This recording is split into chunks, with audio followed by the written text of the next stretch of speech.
Okay, day 14. Let's see what's going to happen. And this one's titled Orphans to the Rescue. Remember the orphans from earlier? In the upper dormitory of the Pacific Home for Orphan Boys, Frank Gowler heaved a shoe at the radio. "Ah, shut up, you Gospin," and Budzki. The shoe missed. Lulu Popper's nasally twang filled the room. "Things are looking bad for that wonder dog, Strongheart. Is he cold-blooded murderer or a harnessed actor? That's the million-dollar question, and this reporter has the answer. Reliable sources tell me that despite the star's brilliant courtroom performance, the jury will pronounce him in danger and the judge will lock him away forever. His Hollywood made fortune, meanwhile, will be given to the unfortunate betters. No, dear listeners, money cannot replace a child, but perhaps it will provide some small measure of comfort in the hour of thump." A second shoe hit the mark. The room filled with static. "Why'd you do that?" rumbled one of the boys. "I'm sick and tired of that biddy's flapping tongue," fumed Frank. "Strongheart ain't vicious. He ain't no hard kid killer. He's a good dog. He's the best dog." "Sure he is," agreed Tommy. "So what are we going to do about it?" asked Frank. "Just sit around while they toss him in the clink and throw away the key?" "What else can we do?" asked one of the boys. "We can't just leave. We'll get in trouble." "Well, that's what's a little trouble to help out Strongheart," replied Frank. "Didn't he put me on the path to the straight and narrow? Didn't he make little Tommy here laugh? Gosh, fellas, didn't he bring us all a little happiness?" Heads around the room nodded. "What do you say? Are you with me?" "I am," cried Tommy, tugging at his two big knickers. "Me too," said another boy. "Me too," said another. "So what are we waiting for?" said Frank. "Let's spread out, ask questions, knock on doors if we have to."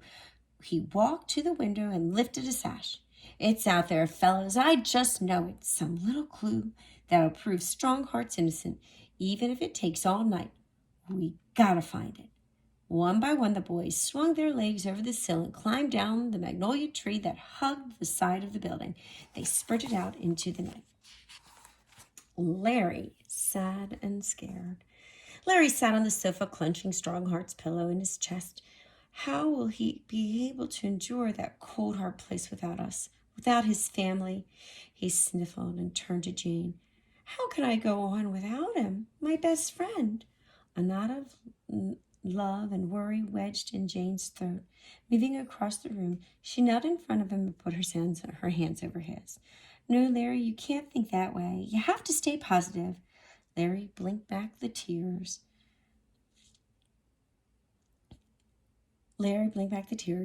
"You were there, Jane. You saw how still the courtroom got. It reminded me of the eerie calm that comes right before a bad storm." He swallowed hard.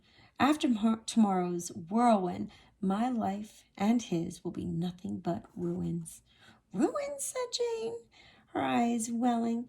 "Even if Strongheart is found guilty, we still have each other, and that's something." Larry nodded, leaning forward. He wiped a tear from her cheek, and Jane raised her quivering chin. "We have to stick together. We have to keep fighting for Strongheart's freedom, even if it means taking on every cockeyed judge in this state. And we won't stop until he's home." Just then, a tiny whimper floated through the open doorway. "Home with all of us?" Jane managed to add. Larry blinked. "All of us," he repeated. Wrapping their arms around each other, they cried. Guilty or innocent? The bailiff led Strongheart into the courtroom and over to the counsel table. "Good luck to you, Mr. Strongheart," he said as he uncuffed the dog's leash. "I'm a big fan, and I sure hope that after today, you'll be free to make more movies." Strongheart gave the man's hand a quick dab of thanks. Then he hopped up onto the seat between Larry and Mr. Gantz, and he panted heavily. Larry reached over and rubbed the dog's neck. Beneath Strongheart's thick fur, his muscles felt tense and knotted. "Easy, boy," Larry soothed. Strongheart panted harder. Spectators began scurrying to the courtroom. The jury has reached a verdict," and someone exclaimed, "The judge is coming now." Across the aisle, the prosecutor smiled smugly. He seems competent, Larry said to Gans. The lawyer nodded. Sometimes you get a sixth sense about what the jury is thinking. And what is the jury thinking? Looking grim, Gans shook his head. Larry sagged. Hear ye, shouted the bailiff. Court will reconvene in the case of the state versus Strongheart. Taking his seat at the bench, the judge silently read the jury's decision. Then he cleared his throat and looked at the dog. A nervous hush filled the courtroom. This has been a difficult case, began the judge. Yes, Strongheart is a handsome, talented actor, but he has also been shown to be a vicious dog, capable of... The courtroom door burst open. Stop the trial, shouted Frank. He charged up with the aisle, followed by a gang of blurry-eyed, smudge-faced boys. What's going on here? Bellowed the judge. Strongheart's innocent. We got proof, cried Tommy. Let me do the talking, will you? Frank stepped forward. It's like this, Mr. Judge, sir. Me and the boys here, we found some evidence we think you should see. What kind of evidence? Show 'em, fellas. The circle of boys opened to reveal. Sophie? Gasped Mr. Bedard. A murmur of surprise ran through the courtroom, and Strongheart gave a joyful yip. Mr. Bedard blinked twice. You're alive. Look, Fred, Sophie's alive, and she's standing right here in court. Mr. Bedford ran both his hands through the air. I'm seeing it, and I ain't believing it. The judge leaned forward. Are you Sophie Bedard? She shook her head. No, sir. And a hush fell over the courtroom. Then who are you? The judge asked. I'm Sophie Parker. Bedard is my aunt and uncle's last name. She pointed to the couple. That's them over there. I'm visiting for the summer from Ohio. I see. Mrs. Bedard waved her arm. Your Honor, the girl obviously ain't right in her head. She's talking gibberish. Most likely from that vicious attack, added Mr. Bedard. That's not true, Sophie blinked, her eyes suddenly wet. We lied to get his money. A shocked murmur ran through the courtroom. Go on, Sophie, said the judge. I'm so sorry, she cried harder. And Frank dropped to one knee and looked at her in the face. I know how you feel, but don't you see? The truth is the only way to make things right. He nodded to Strongheart. A smart dog taught me that. Sophie hiccuped and wiped her eyes on her sleeve. Well, it all started when we were listening to the report of the premiere of The Love Master on the radio, she said to the judge. Lulu Papa was saying how Strongheart almost never went anywhere without his ball, and that gave my Aunt Mildred an idea. What happened next? Asked the judge. Aunt Mildred said it'd be easy as apple pie. She knew it from the newspaper that Strongheart was going to be at the train station for the start of his publicity tour. Get a hold of the dog's ball, she told me. Throw it into the train tunnel and run down after it. How did she know the dog would go after you?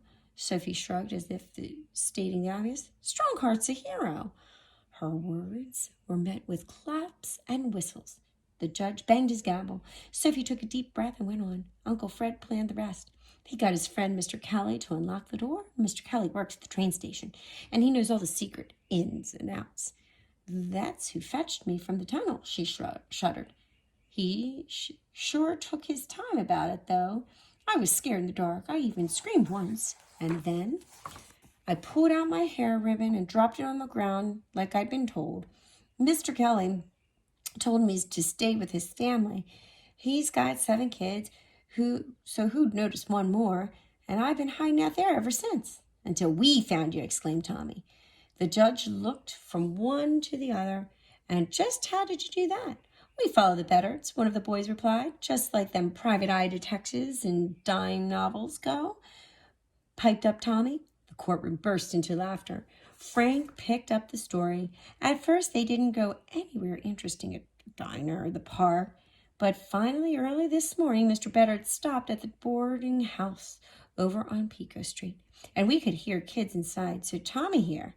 Well, let me tell this part, Frank. Tommy puffed up his scrawny chest. I I shined up the drain. I shimmied up the drain pipe and peeked in a window, and there she was, Sophie, sitting on the bed, sobbing her eyes out. I knew it was her from all the newspaper pictures. We talked her into coming with us, added another boy, and saved Strongheart, declared Tommy. Frank stepped closer to the bench. We saved him, haven't we, Mr. Judge? You sure have, son. The judge banged his gavel. This case is dismissed. Strongheart, you are free to go. The courtroom erupted into cheers and whistles. Larry flung his arms around the dog and gave him a big kiss on the nose. Strongheart licked him back.